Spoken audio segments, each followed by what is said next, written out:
Hello. Hello, ma'am, sir.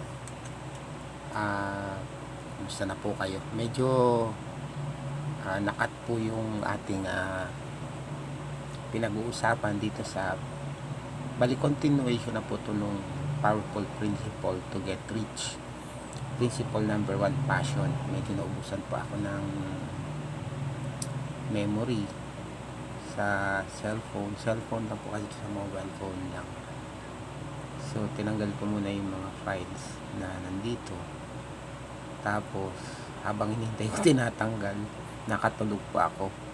Ngayon, 6 na ng umaga. Mamaya ano pa po ako, pupunta pa ako ng gawain si El Shaddai. Anyways, tatapusin ko na lang po ito kasi kagabi ko po ginawa, mga 11, nakatulog pa ako. Kaya, yan. Itong itong ginagawa po pong educational audio video vlog. Ito, passion po ito. Biro mo, ginagawa ko kagabi 11 na. Inabot na ako ng 11. Tapos ngayon, tinuloy ko pa rin ng umaga. Dahil nanginayang ako hindi ko pa tapusin ito. Tatapusin ko na po ito. Dalawa po yung ginawa ko ngayon. Yung audio video, yung isa yung words po, no? Words to increase your subscriber. Diba? Gusto nyo parami yung mga subscriber nyo dito. Diba? Gumagawa rin kayo ng audio vlog, ay video vlog, ay vlog na nga ng vlog. Tapos gusto nyo parami yung subscriber. May mga may mga words na pwede nyo gamitin para makita kayo kagad pag nag-search po yung viewers nung topic na ginawa niyo pong video, no? Nandito po yon, tignan niyo na lang po dito sa channel na to, i-check niyo na lang po. Anyways, babalik po tayo doon sa pinag-uusapan natin. I-continue ko na po. So babasahin ko na po sa inyo, no? Nandito na po tayo sa but beware of letting your initial excitement blind you. There's a duality to that passion, because no matter how fantastic I think an idea or a piece of property or anything is, there's a part of me that holds back. There's always a part of me that says you can't totally fall in love. If you fall in love, you're going to make mistakes. When you fall in love, you forget about things that are important. Yan, pag na-in-love daw tayo. So, next. So, what you need is a measured passion. Yun, measured lang daw yung measured, controlled passion. Passion tempered with practicality. Yun. You can never forget in the passion of the moment about the reality and the pitfalls. A problem that sometimes arises with the people in my company or my partners is that as I display my passion for a project, they get so turned on by it and it's so contagious that they fail to see the other side. They will fall in love with the concept and be blind to the drawbacks. They will make the mistakes of passion.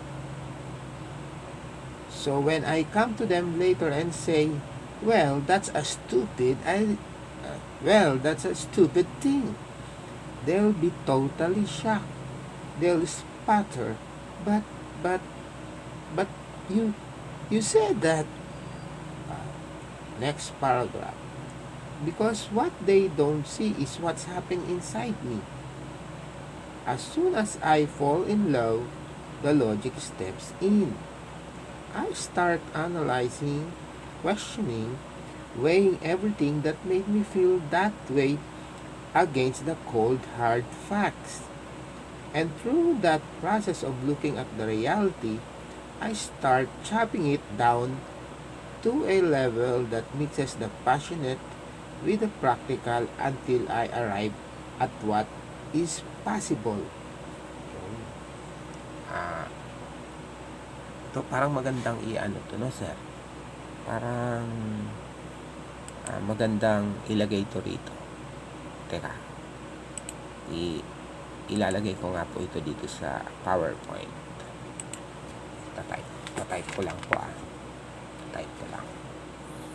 So para maano po ngayon ko na mismo gagawin. Ang sinasabi dito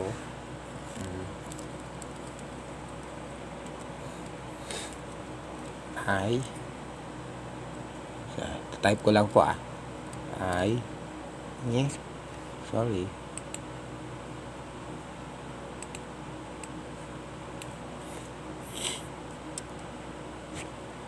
Kaya po. Sabi niya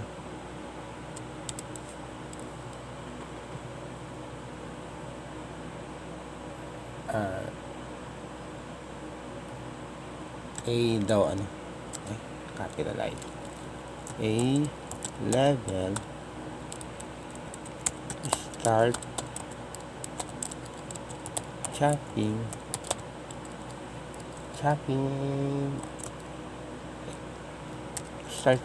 it down to a level that mixes the passionate with the practical until I arrive at what is possible. Yan. So, ano na po natin? Medyo ibaba lang natin to. Kailangan sigurong paliitin. Tataas ko lang ito Ma'am Sera. Yun. Yan po. Start chopping it down to a level that mixes the passionate with the practical until I arrive at what is possible. No? Magandang ano po to. Magandang salawikain or magandang guide po, no? Pag tayo masyadong passionate, so i-mix niyo po yung passion nyo with the practical. Ano ba yung practical? Halimbawa, mag-business kayo. Kaya ang laki ng pondo. Or halimbawa gusto nyong ambition sa buhay maging piloto. Wala naman kayong ganong pera pang dahil ang kaya nyo lang na pang tuition ay pang vocational lang, pero gusto magpiloto. So parang hindi practical, pero passionate ka talagang gusto mag-drive ng aeroplano. So doon ka na lang muna sa level na kailangan mo na lang muna mag-aral ng vocational o kumuha ng scholarship sa school, no? Or gusto mo talagang ganun talaga at medyo matangkad ka naman, di mag-PMA ka. Baka pagkatapos mo ng PMA mapunta ka ng Air Force, then maging pilot ka sa PAL, parang ganun ang ibig sabihin po nun. Okay, na po tayo, continue na po tayo. Next paragraph na po, no? When I'm doing a project, I don't tell my marketing people, hey, look, I've got a $5 budget, so don't think too much. We can't do too much. Let's keep it simple. No. I want to create the greatest campaign regardless of the budget. I want them to free flow and think and think and think. I want to instill that passion in I want to instill that passion in them that I have, so they can create grand ideas. Oh, medyo nagalaw. Sorry. Yan. Yun. Sana ako. Nawala na.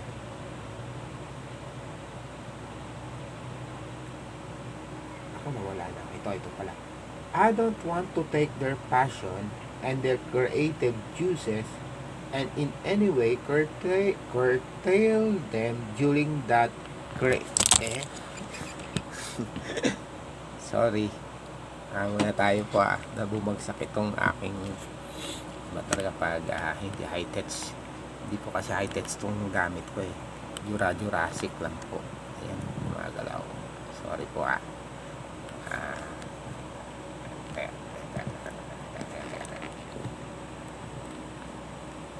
Ayusin ko lang po ah.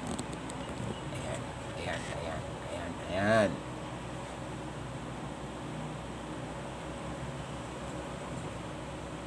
Ayan, ayan.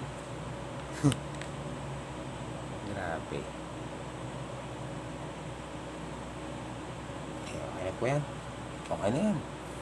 Basta importante yung maririnig nyo. Huwag nyo na masyadong intindihin yung nakikita nyo. Okay. Ito na, next. Ano na po tayo? Next paragraph.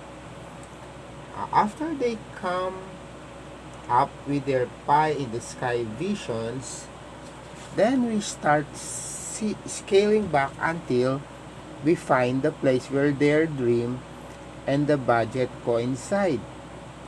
After they finish everything, I explain the limitations of the job, and together we take all the great concepts we came up with and adapt them to a workable, financially viable solutions. Yun. So, ulitin ko, no? So, ito yung budget, ito yung ideas nila, pagbabanggain yung dalawa, then, sinabi rito na pag binangga yung dalawa, we came up with and adapt them to a workable, financially viable solution. Yung practical na yun nga, yung financially viable solution, yung mga ideas nila, yung concept nila, ibabangga mo doon lang sa budget, yung marketing budget lang na inilaan para doon. Yun. Na which is, pag sinabing financially viable, yung practical na mag-fit or mag-match doon sa budget. Parang yun pa ang sinasabi dito. Next paragraph. When you're starting out, you should forget that you only have a limited amount of money. You should ignore the people who are saying, "What are you doing? Are you crazy?" If you don't, you'll stop yourself. If you're going to jump, you have to believe you can fly. You can't listen to the people who are afraid of falling. Yun, naalala ko naman si Henry C. nung ginagawa yung SM North. Parang nabasa ko sa biography niya na lahat ng tao against sa pagpapagawa ng shoe mart doon sa area na yon. Yan, sa may SM North na which is ngayon ay landmark na po doon sa area na yun, no? So, contrarian kasi si Henry C. Meron siyang contrarian mind, against the flow, no? Doon nyo naman talaga makikita kung sino yung mayaman sa hindi, eh. 'Di ba? Yung mas marami yung kokonti lang, bilang nyo lang talaga mga milyonaryo. Kasi yung pag-iisip nila iba doon sa pag-iisip ng ayusin ko lang to ng battery. Yun. Pag-iisip ng mga common people, parang gano'n. So, to continue, without the vision and the passion, you won't be able to sell your ideas. Even if you have a limited vision that will curtail some of the things you can actually do, you have to treat it like the greatest project in the world. Even while I'm thinking about the pitfalls, yung mga drawbacks, yung mga maaring hindi magandang mangyari, I can't go to the bank and to my investors and say, "Hey, this has got all these pitfalls." Yung hindi mo naman pwede sabihin kasi sa bangko, alam mo yung may mga pitfalls, pero hindi mo naman pwede sabihin kung kailangan mo ng capital, kailan mo na mag-infuse ng needed capital sa business mo, Ay sasabihin mo sa bangko, ito yung mga drawbacks, ito yung mga pitfalls, ito yung mga masamang pwedeng mangyari. Hindi ka pahiramin ng bangko, hindi mag-i-invest sa yung mga investors mo. Yun, parang yung pang ibig sabihin. To continue, because then they're not going to buy in. Yun, hindi siyempre hindi sila mag-invest, hindi ka pahiramin ng bangko. So yun lang po ang idea doon. So continue, you don't go to a lender and say, I've got the greatest job in the world for you to finance. Nevertheless, the market is not really that good and the project has all these potential problems. Yun. Hindi mo pwede sabihin sa lender na mag-finance ng project mo, maganda tong project na to, pero yung market hindi naman ganun kaganda. Kaya, pwedeng mag-fail yung project. Yun, ganun lang kasimple po. Hindi ka pahiramin ng investor. Kasi syempre, yung mga investor gusto nila or bangko yung return on investment. Syempre kailangan pag nagpondo sila dyan or nagpondo, syempre ang iniisip nila, paano mo mapabayaran yung pinondo nila dyan at paano kikita yung pera nila sa gaano kalaki yung kikitain nila dyan sa pinakamaikling panahon. Yun, parang si Warren Buffett pag nag-i-invest, kailangan low risk, no? Kung high risk lang naman, magsasabi ka sa kanila, ito yung mga pwedeng mangyari, hindi kanila pahiramin. Itago na lang nila sa bangko yung pera nila. Maski konting interest, at least low risk lang po. Nag-interest pa rin, pero mabagal na nga lang at patagal. Ayun, yun pang ibig sabihin doon. Ito, to continue, you've got to think of all of those things and be prepared to deal with them and to answer their questions, but you can't let challenges stop you. Yun. So, ito yung natin. Next slide. Yan. Don't let challenges stop you. Yan. I remember one time, we were looking to buy about 6,000 acres outside Cartagena, Colombia. Hindi ko lang alam kung Cartagena or Cartagena ang pag-pronounce dito. Paki-Google na lang po. Yun. To continue, the first time I went to visit the place, I took a bunch of people, including architects and friends, and so forth. At the site, I started seeing everything we could do with this beachfront land. I started visualizing how great it could be and what I could do. Yun. I could bring in an equestrian center. Kung ano ang equestrian center, paki-Google na lang po. Hindi ko po kasi na-Google to kung ano ibig sabihin nito. And tie it in between the farm and the beach. Yun, di ba? I-research ko po to sa dictionary, equestrian. Yan. Next, to continue, I was so passionate that everybody got completely hooked on the project. The Colombian partner we were thinking about working with was mali pala yung The Colombian partner we were thinking about working with was ready to put up a $300,000 down payment, and he was so excited about the plans that he almost did it without asking for it to be returned if the deal didn't go through.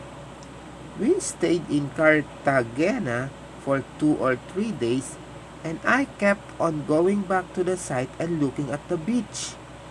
They were totally shocked when on the 3rd day I said, I don't think I want to do this job.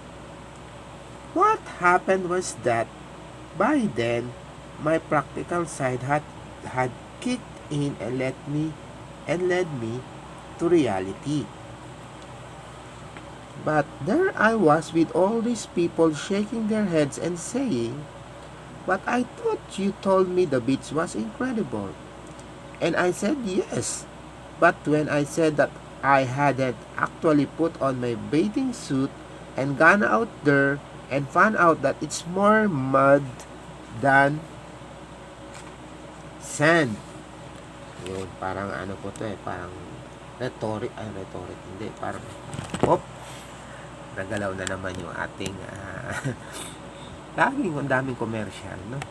Nagalaw na naman itong, tawag nito, mobile phone. Ayusin ko nga ng konti. Yun, para medyo pantay naman. Gagawa-gawa lang naman, hindi pa ayusin, no? Para medyo professional ang dating. Anyways, yung kapupulutan nyo na lang pong aral dito ang pansinin nyo, no? Huwag na po yung ano ng video. Anyways, clear naman po ang video nito, maski ganito yung clear naman po yung audio nito, maski pa ganito yung video, no po.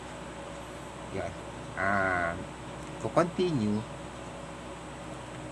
and I hadn't done my analysis and found out that every lender and everybody I spoke to in the United States told me they would be petrified to come to Colombia because of the current political situation.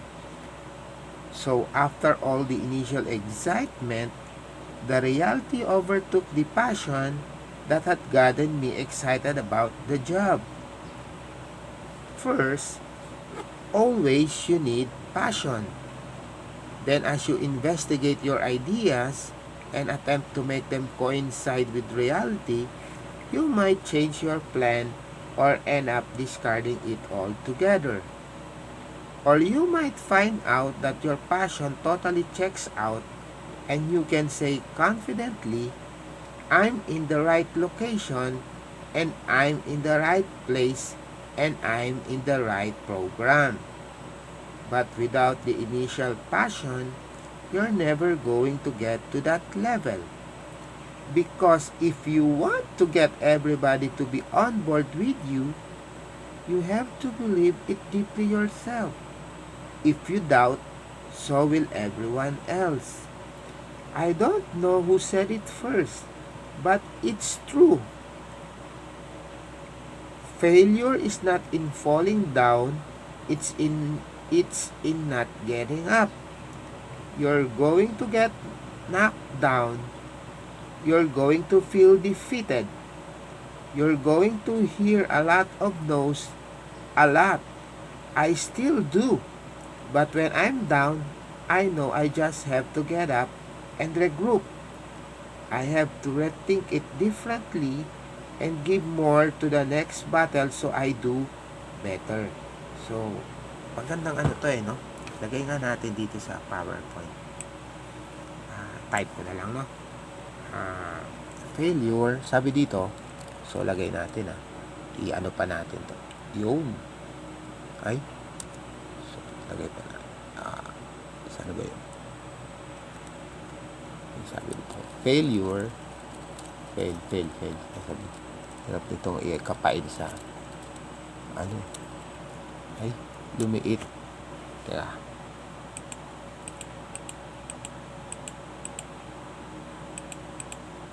ay, sorry. Kaya, ay, ano yun?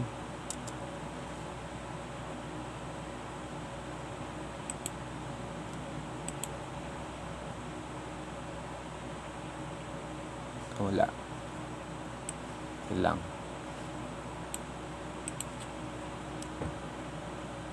Ay. Ano ba yan?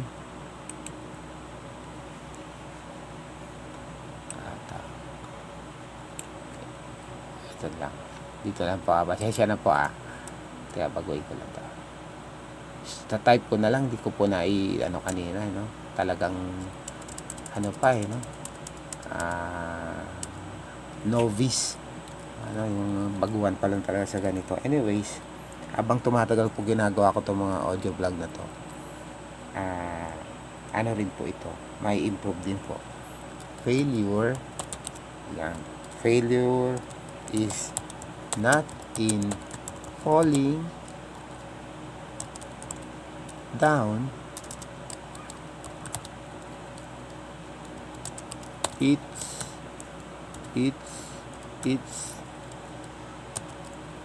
in not getting up again. Yan. Period. Yan. No, ito pang powerful principle natin. Failure is not falling down. Falling down ba? Yun, tama. It's in not getting up. Yan, no? So, to continue, yan po ang ano natin, ang magic word natin, yung principle, ano natin dito, mga focus words po, no? Focus sentences. Yan, isa po ito. Sana ba tayo? Yun. When I, next out, let's continue na po When I would go to a lender, particularly in the beginning, and they said no, I wouldn't just quit. You don't just give up. You learn from that no. When you go to them and say, okay, I've got this great job, and I'm going to do the construction like this, and it's going to produce such and such revenue. And the lender says, no. Asked why. So, tanungin daw natin yung lender, bakit? Ito na binigay mo na, present mo na yung idea mo, yung project mo, no? Gumawa ka na ng analysis ng CAPEX, capital expenditure mo, doon sa project na to. Gumawa ka pa ng nagtap ka pa ng business, tawag nito, may tawag na, nakalimutan ko lang. Business, pinagawa mo pa yung business proposal mo, inilagay mo doon yung mga benefits ng project na to, kasi ipe-present mo nga sa lender or bangko, sa investors mo. Siyempre mga professional yan, kailan napakaganda ng presentation mo para ma-convince mo sila na mag-invest sila doon sa project mo. Kaya lang, sinasabi nga dito, after all na raw na ginawa mo sa presentation mo, ang sabi pa rin nila, no. So, pag sinabi lang no raw, huwag kang titigil. Pakitanong sila, kung bakit no nga, ba't ayaw nilang ituloy ang pag-i-invest sa project mo. Ayun po, no? So, to continue, don't just take that no. So, say, can you at least tell me why? Yun, tanongin mo sila bakit. Kasi doon sa sasabihin nila, doon sa mga reason nila kung bakit ayaw nila mag-invest, makakakuha ka doon ng mga ideas kung paano mo may improve yung project mo para pag i-pre-set mo ulit sa next investors or bangko o lenders, mas maganda na yung presentation mo, yung mga negative or mga pag-aagam-agam ng mga investors mo o lenders, alam mo na kagad yung sasagot mo pag tinanong nila yung mga negative questions or yung mga concerns nila or worries, no? So, yun nga, sabi dito, can you at least tell me why? He may have any number of reasons. Yun, yung mga lenders sila dati, baka maraming reasons sila kung bakit ayaw nila mag-invest. He might feel you don't have enough equity. Baka raw wala ka gaanong kapital. Sila mag-i-invest, tapos sila ikaw 20% lang ang i-invest mo, sila 100% or 70%. Siyempre, di mas nag-risk sila. Nag-risk sila doon sa pera nila para i-invest doon sa project mo. Samantalang ikaw 20% lang. Anong ibig sabihin? Anong pinalalabas sa kanila nun? Ikaw, hindi ka willing mag-take risk doon sa project, samantalang sila pinare-raise mo ng pera, ibig sabihin, hindi mo sure na mag-work out yung project. Kung gusto mo talagang kampante ka talaga dun sa project, na nire-risk mo yung pera mo, dapat 50-50 kayo, equal and sharing. Or kung talagang sure na sure ka dun sa project, dapat mga at least mga 60 sa kayo, no? Sa'yo, tapos dun yung 40 dun sa mga investors mo. Yun, sa isip nila, talagang gusto nito yung project at convinced to na mag-work out yun kasi nga mas malaki yung in-invest mo kaysa sa kanila, no? Yun lang po ang ibig sabihin nun.